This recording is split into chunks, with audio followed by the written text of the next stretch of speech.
Welcome to another episode of the Watchdog with Lowkey here on Mint Press. Now, this is the show where we watch the watchers.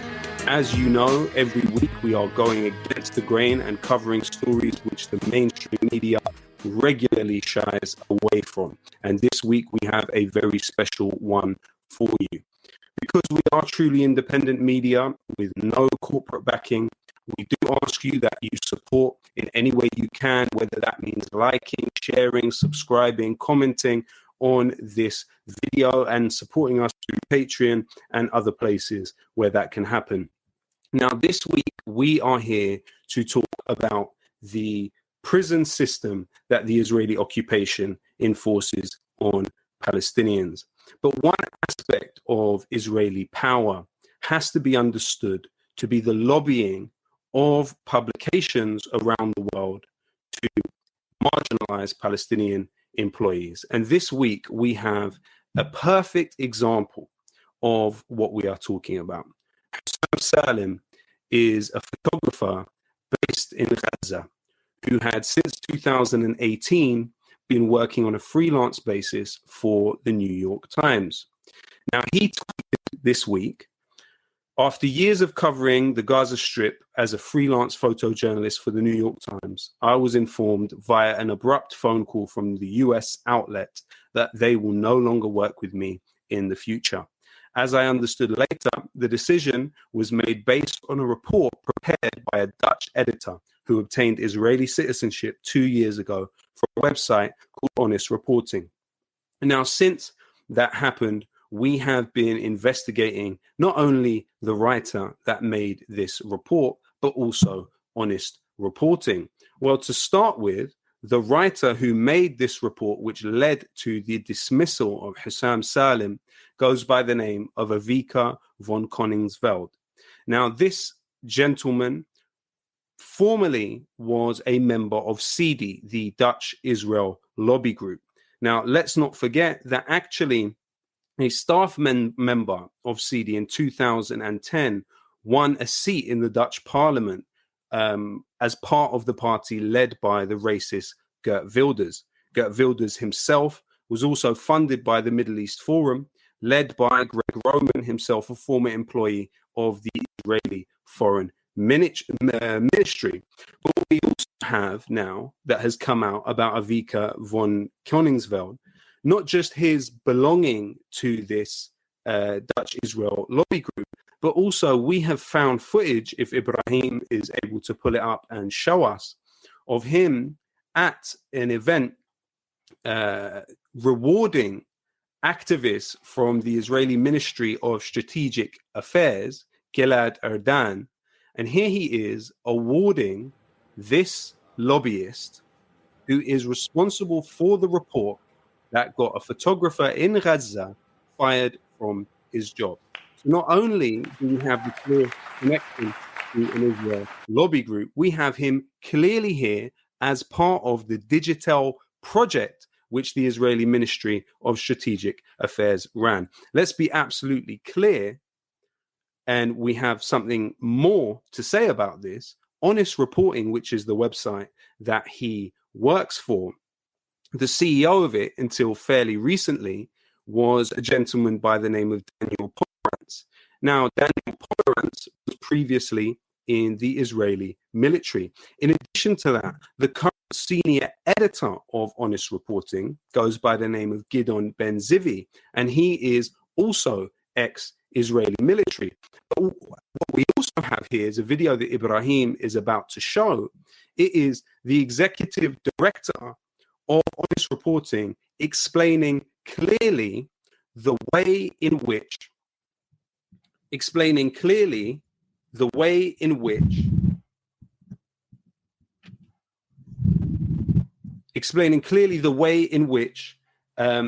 Reporting works with the Israeli government. So if we can play that video, please, Ibrahim. Today I went to a meeting at the Foreign Ministry where there were organizations that work in the pro-Israel sphere that they hosted that are non-governmental organizations. And there were 60 of us there in the room. And the government was explaining what it's doing and how they want to work better with us. It was quite impressive. We've got WhatsApp groups now that are run by the government where we share information, working together. Today I went to you can continue that video, but I know we just finished it, sorry. So yeah, so there you have very clearly a situation where honest reporting has a very clear relationship with the Israeli government, and honest reporting actually lobbied New York Times into firing this journalist based in Gaza. So it's very important that we understand that it's not just an individual independent organization that's done this, it's essentially the Israeli government. And this is quite complicated forms and methods of blacklisting they are able to recount the world. When we go from the macro to the micro and look in deeper into Palestine, is really a microcosm of a lot of this that gets exploited out and practiced elsewhere in the world. We know that currently the Israeli regime holds between around 4,500 Palestinians in prison. Around 160 of them are children, 32 of them are women, and there is around 800 Palestinians kept in administrative detention without charge or trial. They include 2 women, 6 children, and even 3 members of the Palestinian Legislative Council. Now, throughout 2021, you saw around 8,000 Palestinians arrested by Israel, around 1,300 children and 184 women. But what we see in the prison system is actually essentially a system of value creation whereby the prisoners generate profits not only for the Israeli government, but also for Western companies. But one of the ways in which value is created for the Israeli government is through debt creation. So Palestinian prisoners can be fined for missing the morning count. They can be fined for returning their food plates to the jailers late. They can be fined even to compensate for quote unquote damage to property, which is caused when Israeli prison guards beat them inside the jail.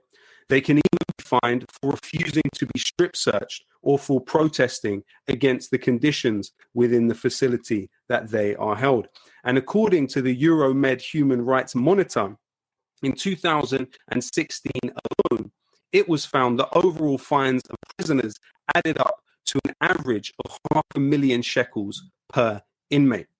So what we're talking about there is basically a system whereby people are leaving the prison to be still trapped in debt.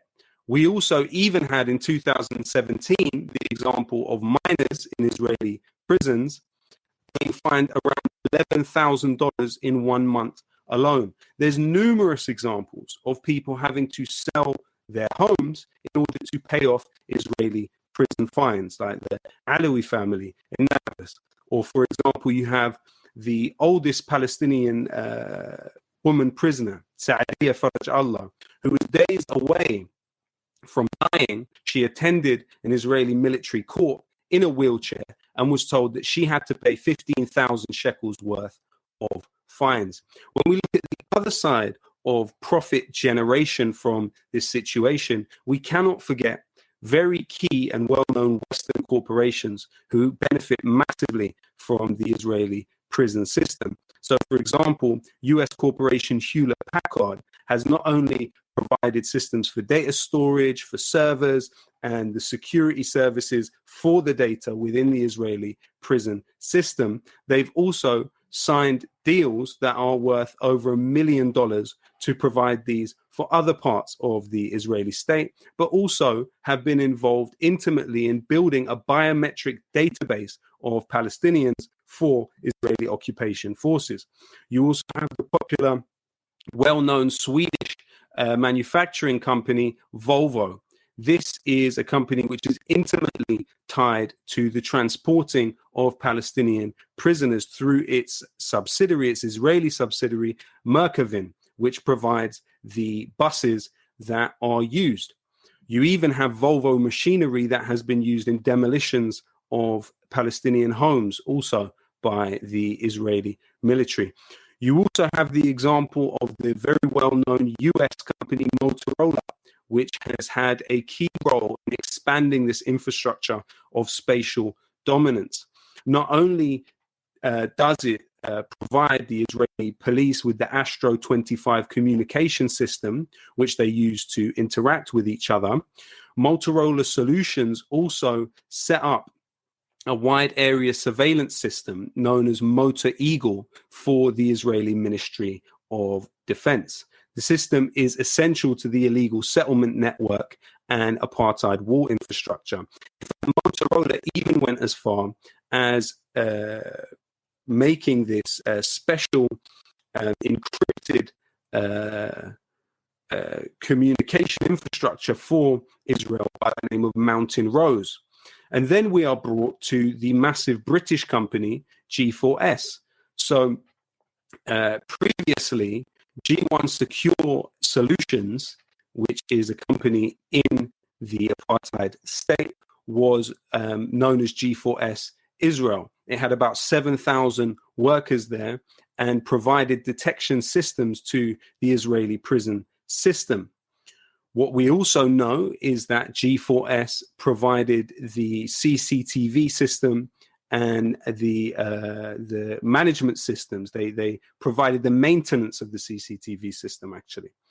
So now, while this company provided ankle monitors to Israel to attach to the legs of Palestinians, we know that popular pressure on G4S actually forced the corporation to sell its Israeli subsidiary, and that is a victory of which we should all celebrate.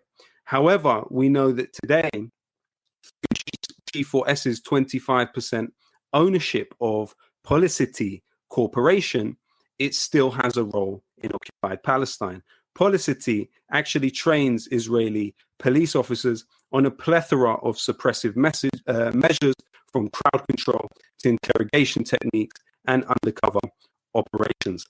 So that is some of the background to the infrastructure of the prison system, and I'm looking forward to learning a lot more today with two very well qualified guests to fill us in. So firstly, we're joined by Rolo Jamal, who is the head of monitoring and documentation at Al-Haq. Al-Haq is an independent Palestinian human rights organization based in Ramallah. It was established by several Palestinian lawyers in 1979. We are also joined by Milena Ansari, who is the International Advocacy Officer of Addameer, Prisoner Support and Human Rights Association.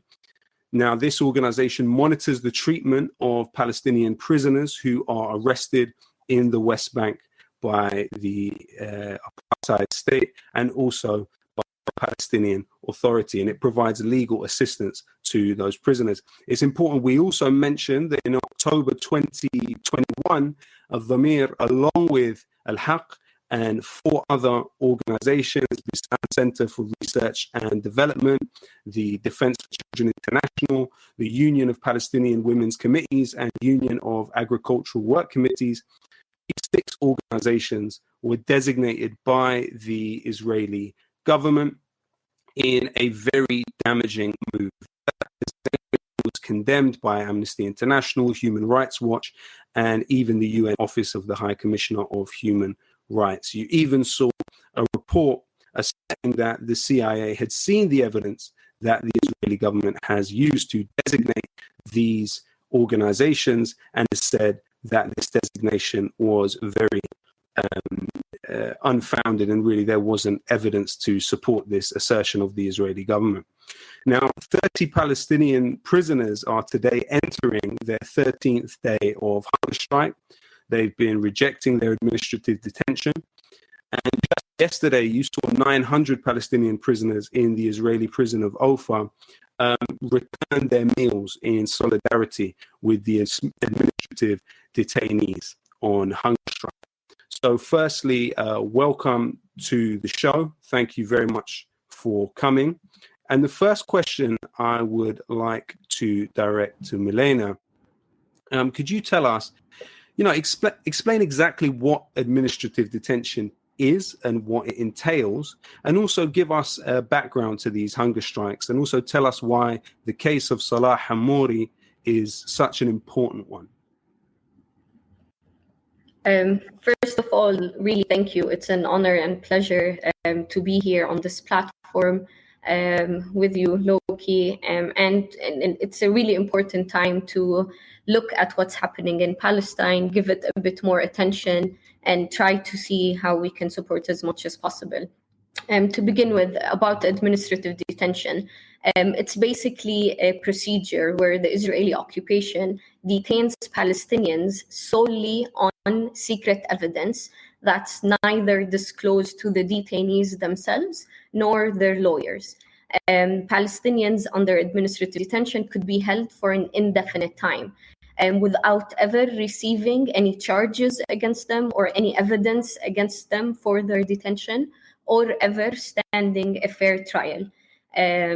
So the way the Israeli occupation uses administrative detention, they rely on political rationales under the scheme of security threats or security reasons.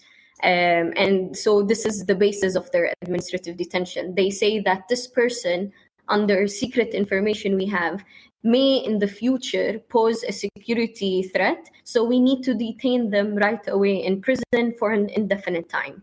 Importantly, administrative detention is a colonial practice that was first established during the British Mandate era in Palestine, and then the Israeli occupation use it as an integral tool to establish their settler colonial regime. In many cases where, as you mentioned, Addameer advocates on behalf of prisoners in military courts. In many cases, when the military prosecutor doesn't have efficient evidence or a proper list of charges against a Palestinian, they go back and rely on administrative detention. So it has been a legal loophole where if there's no enough evidence or list of charges, you can still be detained under the scheme of security reasons and security and secret evidence. Basically, the numbers you mentioned in the beginning regarding administrative detention are not usual numbers. Addameer hasn't reported on more than 800 administrative detainees since 2004, since 2001. It was mainly during the Second Intifada and a few years later after the Second Intifada. So these numbers are extremely high. We're talking about 6 children in detention, deprived of their liberty for absolutely no basis. There's no charges, no crime committed. And of course, this is ongoing against human rights defenders, against former prisoners, exactly like the case of Salah Hamouri. Even if you're a former prisoner who was sentenced to 7 years in prison or even 18, you could be rearrested again just because the Israeli occupation has secret evidence that you pose a security threat in the future. We're not talking about something happening now even. So the hunger strike came following the broad escalation of administrative detention orders against former prisoners, ill and elderly prisoners, against students as well. The hunger strike mainly aims to end the policy of administrative detention as a coercive and an arbitrary tool. Because 80% of the 30 administrative detainees on hunger strike are themselves former prisoners. And when we talk about administrative detention, so a bit not legal aspects, if we think about it, if we think about the psychological impact of administrative detention on Palestinians, this could amount to psychological torture, because you hold a person in prison indefinitely without telling them when they will be released or if their detention will be renewed. And Israel intentionally does not tell the detainees about the duration of detention. So there's constant psychological pressure on them. I would mention for this Salah Hamouri, in his current administrative detention. He was arrested in March, beginning of this year, and till now he's under administrative detention. So Salah Hamouri wrote a letter about his administrative detention in Ufar prison and then Hadarim prison, where he said, "Till when will I be a prison number? Till when will Israel treat me as if I'm a product, as if I will always have on me and I'm abided by the prison services number and not my own life." He emphasized a lot about the constant instability that detainees under administrative detention face, because they cannot plan anything for their future and they cannot think of building a life for themselves because they're constantly arrested and they don't know when they will be released. So the detainees are refusing food, they're on water, the 28 of them are on salt as well.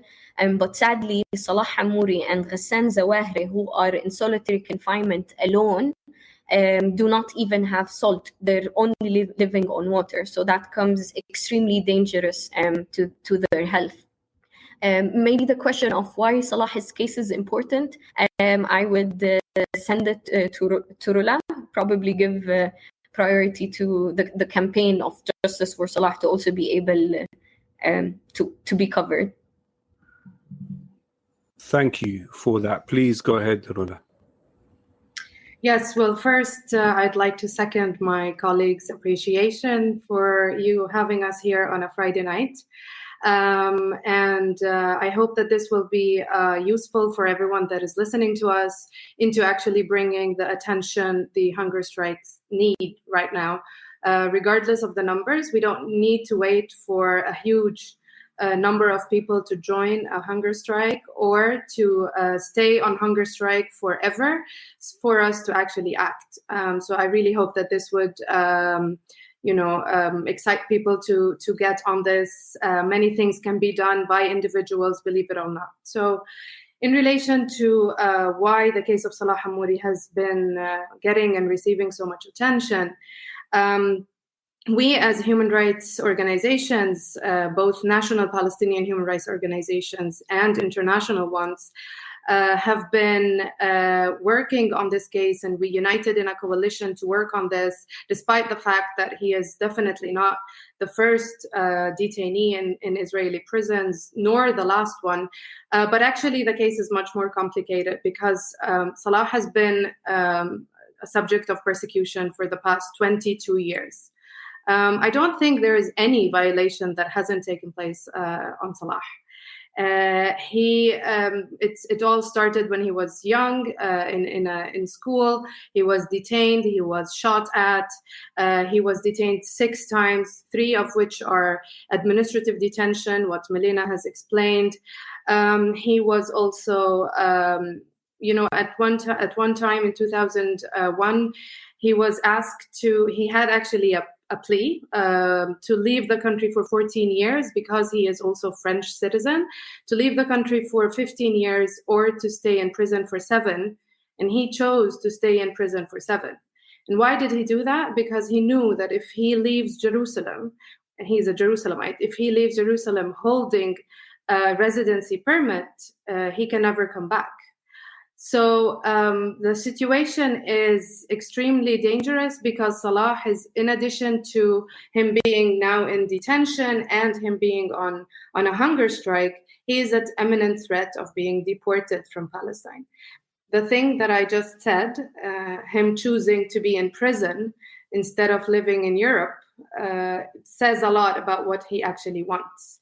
And actually revoking his permanent residency, which is definitely, it's a series of actions that Israel is now trying to implement in advance in relation to revoking and basically revoking Jerusalemites from their ideas, so that there is a depopulation policy that is happening in Jerusalem, and Salah is now being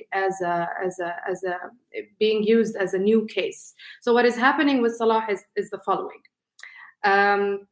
They revoke his residency in October last year. They base it on that he does not swear allegiance to the state of Israel, remember, he is a resident of Jerusalem. He has a permanent residency.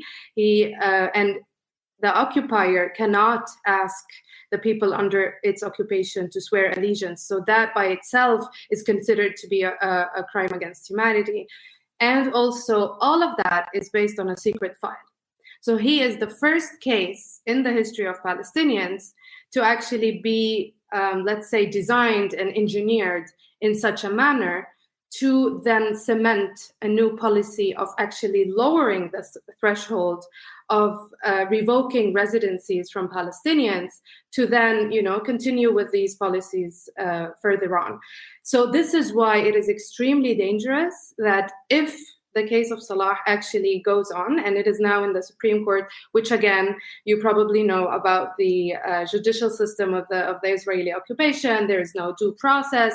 Even their own lawyers say that there is nothing really, they don't really believe in the due diligence system.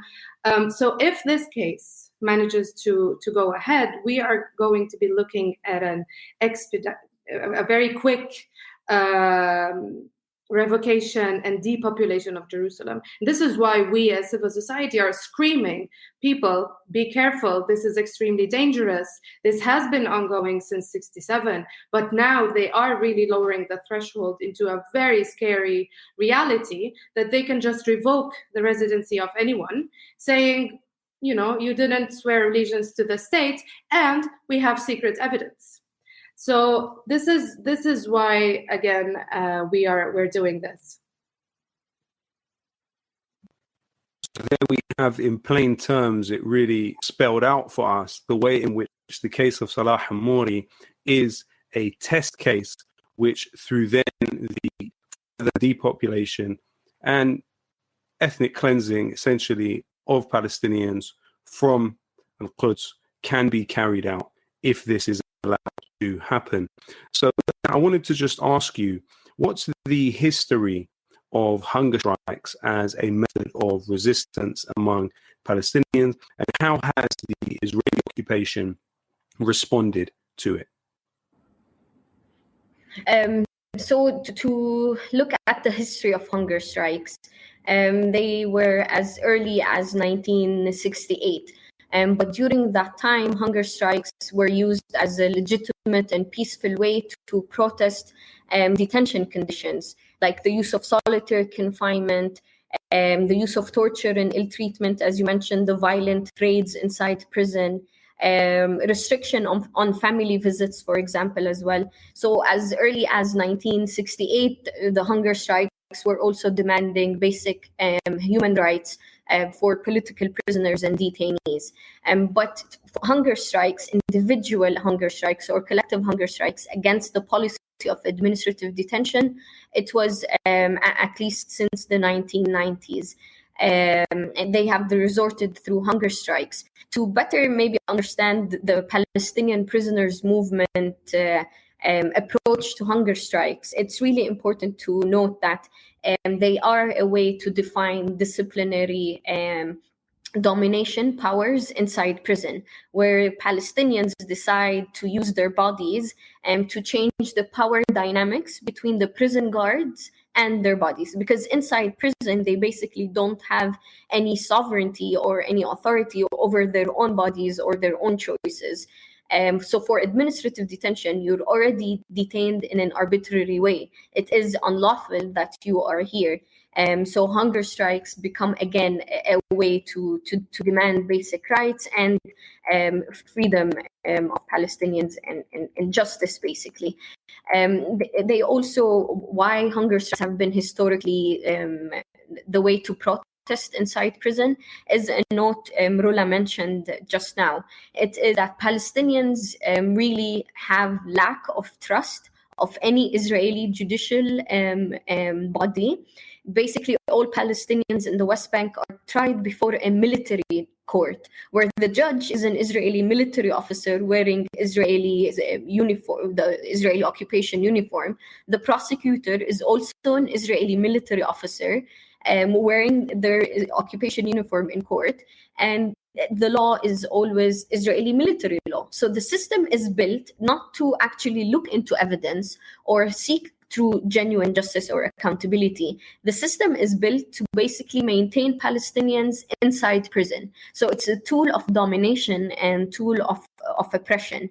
And so lack of trust of any judicial body and that they are prosecuted in, and also the hunger strikes have been really important to focus on the repeated ill treatment of Palestinian prisoners and detainees.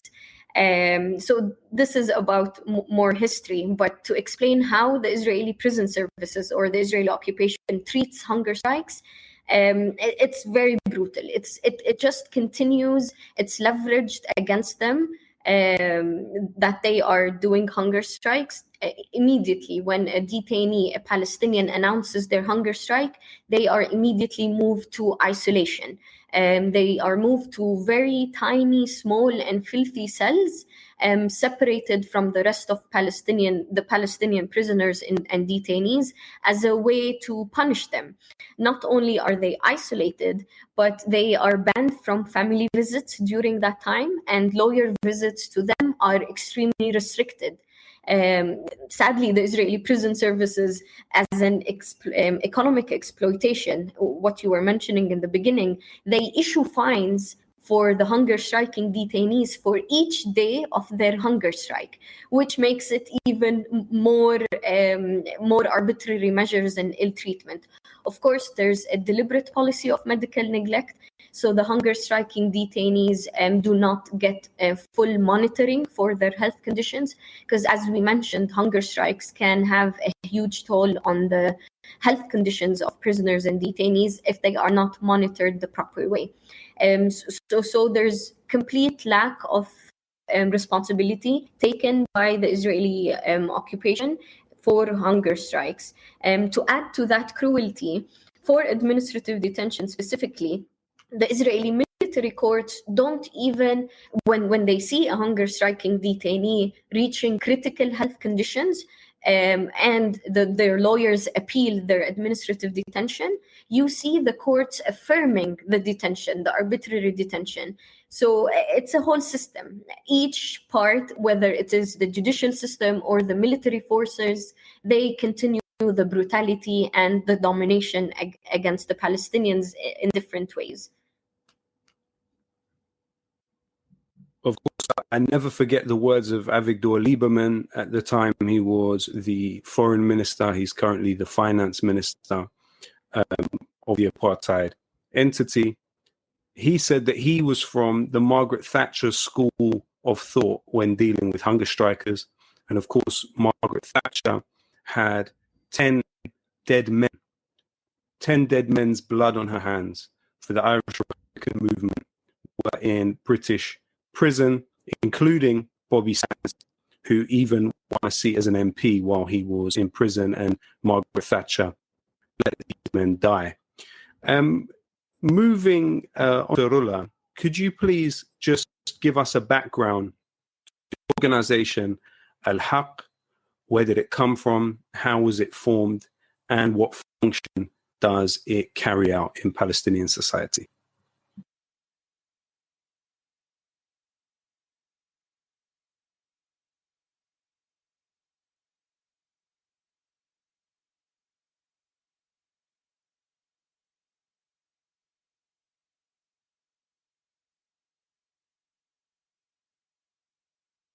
I'm sorry. No. I've been talking to myself all along. Okay, so as I was saying, Al-Haq is, as you rightly said, has been established in 1979. It is indeed the first human rights organization in the Middle East. It was basically established because of the lack of the existence of any human rights organizations that were documenting the violations that were taking place in Palestine. And unfortunately, as everyone knows, probably those are many. So the situation in the 80s was, of course, deteriorating. And that's when a group of human rights lawyers came together and said, we need to document these violations, because if you don't document them, we can't hold any perpetrator accountable for that. So this is how it started. It basically started with some few number of really brilliant lawyers. After the establishment, the continuation of the work was that after we documented all these violations, we looked at, okay, so what do we do with all this information? And that's when we thought of, okay, there are a lot of international procedures, channels that we need and we can use. So the information that is being documented by Al-Haq, which by the way does come up to the level of legal documentation, which is different than media documentation, for example, and it is admissible, so it can be taken into courts. It is international courts for the most of it. We don't work with Israeli courts for the reasons that Milena and I have been saying. So what we also do with the information is that we use it a lot for advocacy. And advocacy is also a legal advocacy, and there is another part which is related to just raising awareness to people on what is really happening in Palestine and why is that a problem. So why does that fall under a colonial apartheid regime, for example? What does apartheid mean? What is a colonial project? How does it look like? And there are many departments at the organization that uses the information that we document in the department that I'm heading into then analyzing it to either go to litigation, so international courts, or go to special procedures with the UN and different other entities within international forums. Or it can also go to sessions like this. So basically speaking to the people, doing events, visualizing the information that is happening. You probably saw the forensic architecture investigation that we did on Shireen Abu Akleh. This is a new thing that we entered into our work of documenting, where Al-Haq, together with forensic architecture in London, we created a unit at Al-Haq that recreates the crime scene. So I think we're living in a world where visuals are very, very important, and having these, the facts that we're talking about that are most likely seen as very rigid information, we are also adapting into trying to make that very clear and feasible to people to understand how things have been done. So I do recommend that people watch our analysis into what we did, how did we analyze the spatial and the sound analysis on the spot using different methodologies to make sure how was Shireen Abu Akleh killed basically on that day.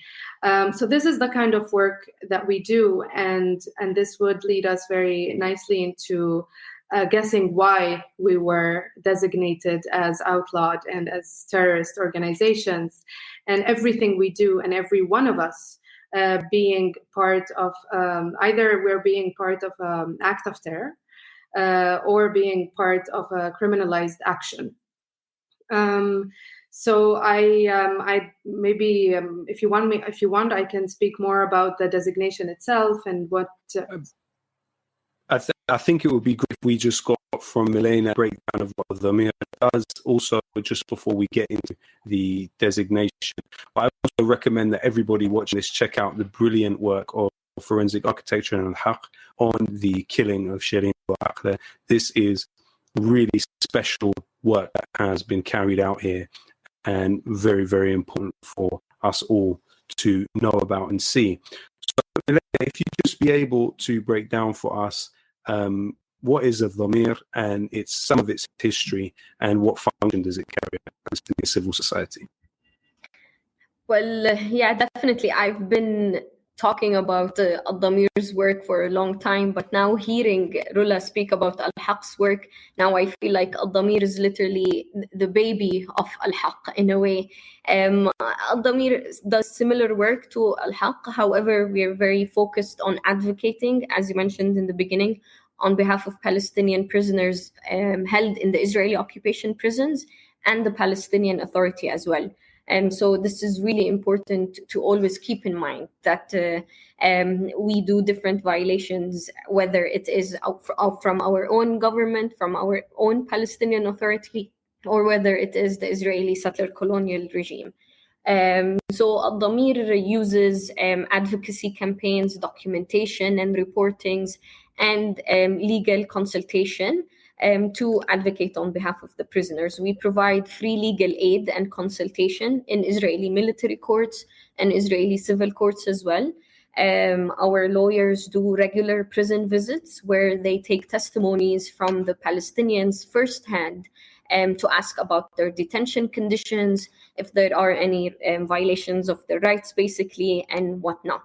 And then these information, these testimonies, these court procedures are all used and analyzed into publications that talk about the systematic and widespread violations of Palestinian detainees and prisoners' rights. This mainly includes specifically the use of torture and ill treatment. We recently published a report called Cell 26 on the systematic use of torture. This was during 2019 when we were documenting severe torture cases in El Maskubiya Interrogation Center in Jerusalem. And sadly, during that time, our offices were also raided by the Israeli occupation, where they stole material about the cases of torture. So it's always important to note that whenever we are exposing the violations, we get harassed and targeting our work increases. Other than the publications, so the advocacy, similar to Al-Haq, we report to the United Nations different procedures. We also advocate on behalf of three prisoners victims before the International Criminal Court for their forcible transfer to detention centers located inside what is now Israel. So different type of work, but also how Addameer is more working closely with the community on ground is we make sure that we empower our own community to know about their rights during arrest, during detention. Because sadly, from the first moment of arrest up until release, brutality and violence is embedded into the practices of the Israeli occupation.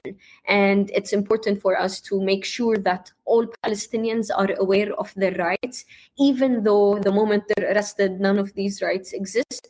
But it's empowering for them to always ask for a lawyer, for example, during interrogation, to always remain silent because that doesn't still incriminate you. So this is the different aspects, whether locally on ground or if it's on an international level. Thank you for that. And Rola, if you could just break down for us, what does the war against Palestinian civil society consist of? And obviously, there is an aspect of that which targeted both of your organizations. Yes. So first, maybe we should start by saying that this war against civil society is not new. We hear the term shrinking space a lot, and shrinking space means that there isn't really enough room for human rights defenders to work in Palestine. Like any other oppressive apartheid regime, the oppressor would definitely be doing everything they can to silence human rights defenders and lawyers and anyone who would actually speak the truth, including journalists, as we saw with Shireen and others, of course. So this has been ongoing for, let's say, more than 15 years, where many different ways of intimidation have been taking place against Al-Haq and other civil society organizations. Some other civil society organizations were closed down, that were smaller maybe in numbers, and unfortunately couldn't take the pressure that was practiced against them.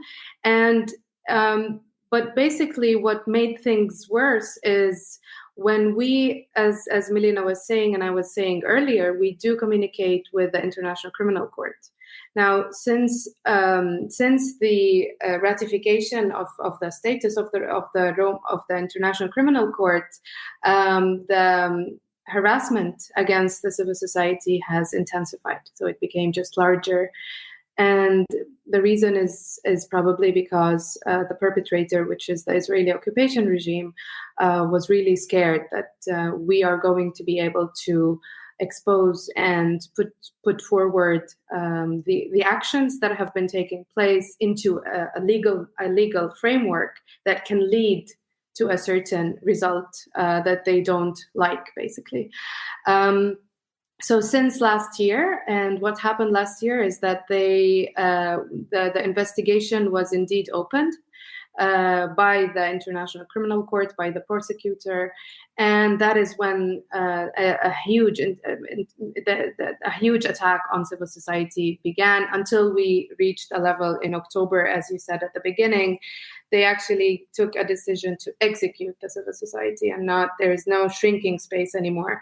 They decided to take a political decision to designate those organizations so that they would give them, so that we are criminalized in everything we do, and then basically aim and hope to shut us down.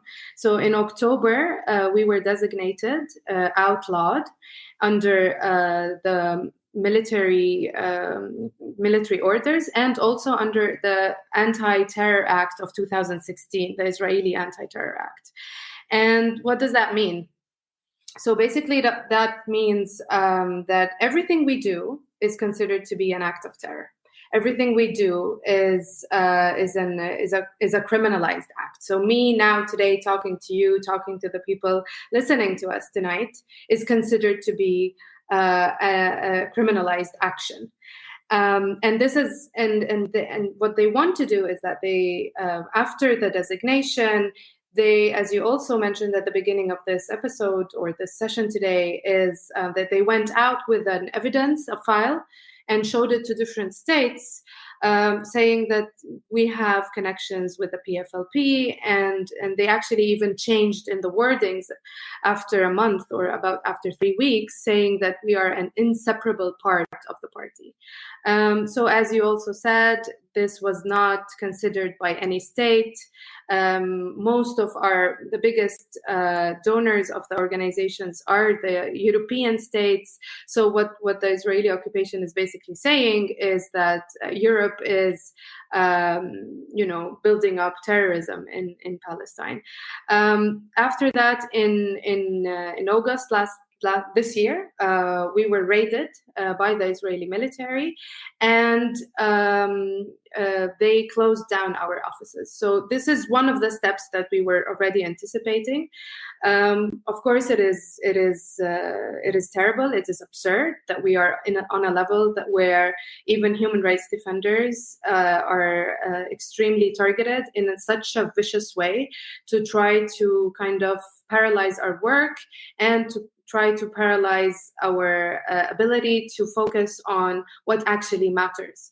Another action of that actually also worries us a lot is that Salah Hamouri, our colleague, he is an employee of Addameer, and he was detained administratively because of his work as a human rights defender. Another action that was also used, so they're basically attacking the organizations, but they're also attacking the human rights defenders that are working in those organizations. Salah, for example, he has been vocal for very, very long. Even when he is not in prison, unfortunately, we have to say that, when he's not in prison, he's out there promoting, he's out there talking about the situation of prisoners, and they keep on punishing him. And one of the main punishments, also again under the umbrella of the attacking of the civil society, is that they separated his family from him. So his wife, who is French, along with his children, have been separated since 2016. She was denied entry into Palestine, and since then she was not able to enter the country. Today we do think, the way we understand the colonial occupation is that they will probably raid our offices again because their brutality does not stop, basically. And that is, we don't know if they have also used threats to Shawan, for example, our director, to others as well, through calling their children also, telling them, if your parents do not come to a summoning interrogation, we will come and get you. So we're talking about filthy, low, gang-style interrogation and intimidation against our colleagues. So this is the kind of war that we are today facing, unfortunately. So would you be able to tell us about some of the other organizations which have been designated along with yourselves? You mean what they do, or how they were attacked? Yeah, how they were attacked and what they do and what their names are. Yes, so basically the 6 organizations are, Addameer and Al-Haq, and then we have Defense for Children International, and they work on the rights of children, specifically detained children, which unfortunately are many in Israeli prisons. We have the Union of Agriculture Work Committees that works with farmers in marginalized areas, and we have the Bisan Center for Research and Development, and this is a center that does research under occupation. So basically, how do we implement developmental studies under occupation? And then the last organization is the New Union of Palestinian Women Committees. And of course, as its name, they work on also marginalized women and in marginalized areas where services are not provided, on different legal issues, but also social, economical issues. So these are organizations basically covering the entire society with its different sectors and different segments. We have different capacities in terms of how much we can stand in front of, this state that is an apartheid state that uses every single resource to try to shut us down, to try to intimidate us. Some of the other organizations, for example, Bisan, during the raid, they also confiscated every single piece of their offices, together with files, archives, books, desks, everything was confiscated. They entered the office the second day, and nothing was there. Now, of course, all these offices were sealed with a metal sheet, and we had a paper that said basically that a military order that we're not allowed to work in the premises or do the work that we otherwise do from the offices. So basically not allowing us to work from home on the issues that we do. As well as Defense for Children, a lot of instruments and laptops, equipments were totally damaged, and a lot of files and archives were confiscated. By the way, all of these organizations has been established since 1980s. So we're talking, and when we say documents and files, we're talking about documentation that is related to Palestinians from the 80s. So this is big, and this is if we lose those, it's a big loss for the entire Palestinian community, not just the Palestinian civil society. Now, allow me just to say that what is worrying us the most is not that we are targeted as per se as organizations. We're worried about the fact that we are today in a reality where civil society is attacked in this manner, and still the reactions to such things does not amount to a level where these attacks stop. Because if they do manage to close down some of the most important organizations in the Middle East, this would first allow them to continue the closure of other organizations in the country, basically leaving the entire society without a civil society that actually documents violations. And of course, we document all violations. So we document violations by the Palestinian Authority as well, and follow up on these cases. And second, it will be allowing different other oppressive regimes around the world to go ahead and just do the same thing, knowing that nothing will really happen. So this would become a precedent. This would become something that is more and more acceptable. And this is what we're really, really worried about today. Civil society is in danger. And as many people know, a society without a functioning civil society would never be a democratic or safe environment for anyone to live in. So this is where we are today in terms of the threats and how it looks like. And this is a description of fascism in essence. It would be great to know from both of you what you would recommend for us to do here to support your work, and also to direct us to some links online that we can follow, where we can follow up on your work. That would be to Milena first. Yeah, thank you. Well, there's many things a person that could do. It's always this question at every panel, and I'm always, to be honest, triggered with this question, because as much as we work on campaigns for Palestinians, there's always that lack of effort regarding how much can we put pressure on our own governments. Because at this point, the EU, even the UK, the US, they all play a major role in sustaining this Israeli settler colonial regime. Palestinians themselves did not bring this occupation and apartheid regime on themselves. It's what you mentioned. It's the continued economic relations between EU states and Israel with their settlement products. It's the continued silencing and impunity that's granted by the international community. So we can share calls to actions, we can share demands and petitions, and we can say, do this, stand up, and whatnot. But at the end of the day, action should be to put actual pressure on your own governments as well, in your own ways. If in your own community, if it's a mayor or a municipality or a bigger village or whatnot, you do have to start small to start big. With how to ask your governments to hold the Israeli occupation accountable. I know most of the audience might be from the UK, and with the Brexit, it's difficult to focus on the EU in general. But really, like, for example, a few days ago, the European Union continued their Association Council meeting with Israel after being suspended for a whole 10 years.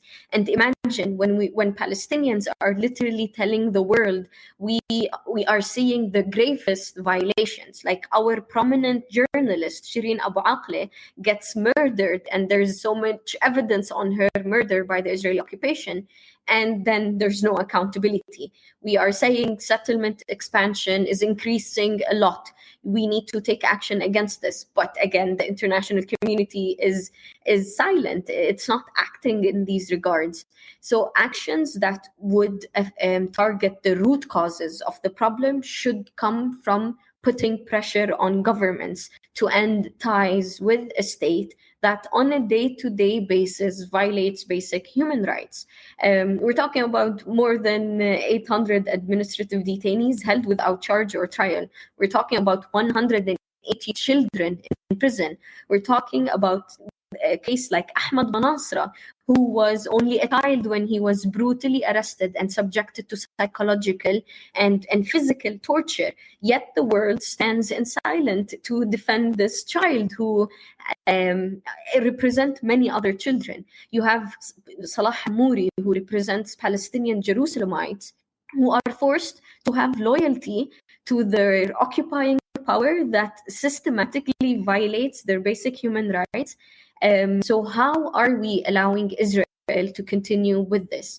So petitions, social media storms are always available.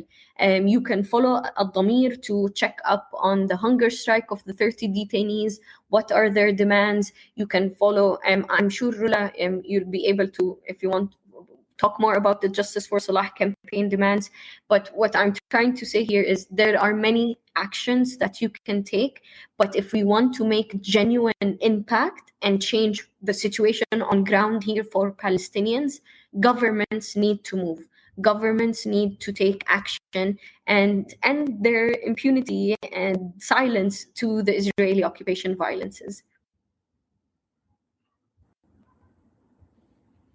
Okay, so that was a lot of things to do. I would say, in complementary to that, is to actually move the people around you. So just let us be aware of who do we elect, because these are the people that are going to take decisions. And so if we can't work with the policymakers that are currently there, and unfortunately I think the UK is in such a position, we should make sure that awareness is there when people do vote. And how to do that is to engage with different segments, to engage with people that are not like us, the people that don't know much about the things that we care most about.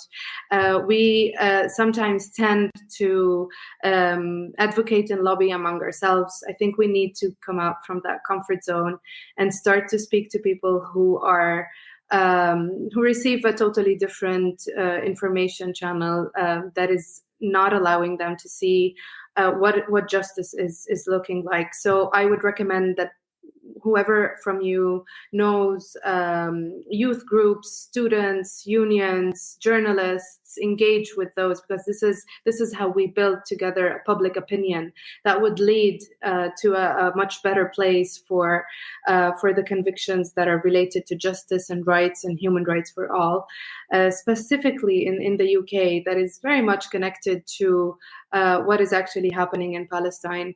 I would also say that a very concrete example, NSO, as you also mentioned at the beginning of this session today, is an Israeli company that developed the spyware Pegasus. And we as civil society organizations have been attacked by Pegasus alongside Salah. Remember, I said I don't think there's any violation that Salah has not been the victim of. This is, again, another thing. And what we're doing today in Europe, there is a movement against the spyware NSO and anything, the spyware Pegasus, and anything that is related to it. So when we are more aware of our rights and make steps against those and hold our governments accountable for it, it's when things actually start to move. In the UK, there hasn't been a lot about NSO, despite the fact that there's a lot of information but we haven't really heard from the government on what they think about this. So this could be something in relation to trying to reach a level where such softwares are banned in Europe and in the UK, similarly to what has happened in the US, for example. And I would also say visit Palestine.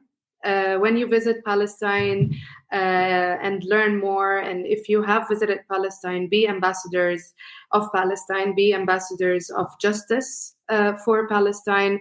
Don't succumb to people who tell you you're taking sides, etc., etc. This is a rhetoric that we are super tired from. We don't pick sides. What we do is that we speak up for justice. And this is very, very important for us as human rights defenders to continue our work when we know that we are not alone, and that that there are other people around the world that also care, because they feel that there is a shared concern, and that what happens in Palestine from atrocities is also affecting anywhere else. And this is where we also try to care as much as we can and work as much as we can on human rights everywhere, and not only in Palestine. So I invite everyone, even if you don't want to work on Palestine, work on any other issue that is related to human rights, because that would definitely lead into a much, much better place. Just leading on from that issue of NSO Pegasus spyware, this is something that is believed to have affected at least 50,000 people across the planet, from journalists to human rights activists to lawyers and others. Now, the key space, I think, which needs to be worked on is the following. In Holland, you have a deal signed between the Dutch government and the Elbit Systems, the largest Israeli arms company, for Elbit Systems to carry out the phone tapping on behalf of the government of the Netherlands. Now, that software has not been installed by the Dutch government yet, despite the contract being signed several years ago. Now, the EU has announced fairly recently an investigation into the Pegasus spyware. Now, I have argued that there is the space to make that argument in the Netherlands, for example, that off the back of the Pegasus scandal, this Elbit software should not be installed and used. And there would be quite wide support if the mechanisms through which we can communicate that message exist within the society. In terms of Britain, a direction you can go, and an unfortunate aspect of this is that Cherie Blair, the wife of the former Prime Minister Tony Blair, is actually on the board of NSO Group. But one thing that I think more work needs to be done on is there's a grouping called the UK Israel Tech Hub. Now, I've been investigating it for a while. It's run out of the British Embassy in Israel. It's staffed by former IDF personnel. It's led by a former Israeli finance minister. And what it works on is obtaining public contracts in Britain to private Israeli companies, a lot of them around cybersecurity. It's worked for an Elbit subsidiary that works in cybersecurity to get contracts within Britain, including within the National Health Service. This UK Israel Tech Hub, which is 100% funded by the British taxpayer, is working for Israeli corporate interests. And also, I think there's an argument to be made for surveillance interests of the Israeli apartheid entity within Britain. So I think it's important that we use this realization that exists on some level off the back of the Pegasus scandal to generalize it out, rather than exceptionalizing it and making it about this supposedly private company, which has since been revealed to work largely hand in glove with the Israeli government, to generalize it out and to work on a wider kind of push around that. But unfortunately, we are out of time. I really hope that we will be able to host you both again for a conversation and an update on how things are going. And I call on all of the audience to please keep in touch with all of the organizations that we've mentioned here. Follow their pages, follow their updates, and please do what you can to support what they do. Thank you very much for joining us on this episode of The Watchdog. Thank you.